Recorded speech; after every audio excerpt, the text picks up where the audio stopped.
So I was taught, and I'm pretty sure you were taught this too, that money came from bartering. And bartering, for those of you who don't know, is just a situation where two people come together and one person is like, I have 50 chickens, and the other person is like, I have 10 knives. And the person who has chickens is like, oh my gosh, I wanted knives too. And the other person like, who has knives is like, oh my God, I want a chicken. And then they trade. That is bartering. How this other person knows this person had needed knives? Who knows? How this other person knows that somebody needed chickens? Who knows?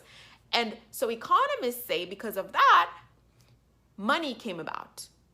And they don't really explain how that transition from bartering to money came about, because according to this article that I read, that is a lie. Money did not actually come from bartering, because anthropologists do not have any proof that in instances where people knew each other in a community, people bartered at all. In fact, a lot of instances where economies call bartering were actually gift economies. And what a gift economy is that, for example, this is an example of a gift economy. I'm not saying they all function like this, but this is an example. Somebody's like, ooh, I have a lot of lettuce. I have too much lettuce. Then they would give their neighbor lettuce. And they would do it not just because you were being nice, but also because their neighbor made really cute sweaters, for example, that were really warm. And sometimes their neighbor would make too many sweaters, so their neighbor would give them a sweater. So they would just gift each other. And that was how a lot of systems existed before money. Now, why is it important that the economists always lie to us and tell us that money came from bartering?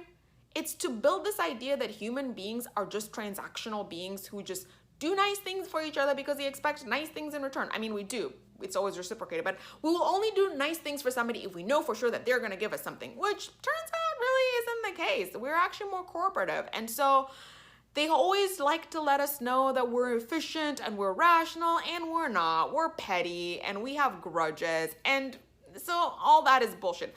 Nonetheless, it is very important for you to know that bartering between people who knew each other and communities did not exist, and economists are liars. And in instances where bartering did happen, it was between strangers.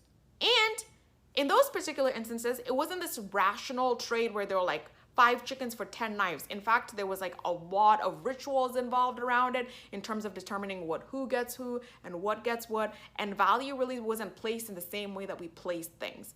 And I could talk a little bit more about that in the next video, but let me know if you thought this was helpful, if you have any questions, if you think there are any gaps in my explanations. I'll be more than happy to chat.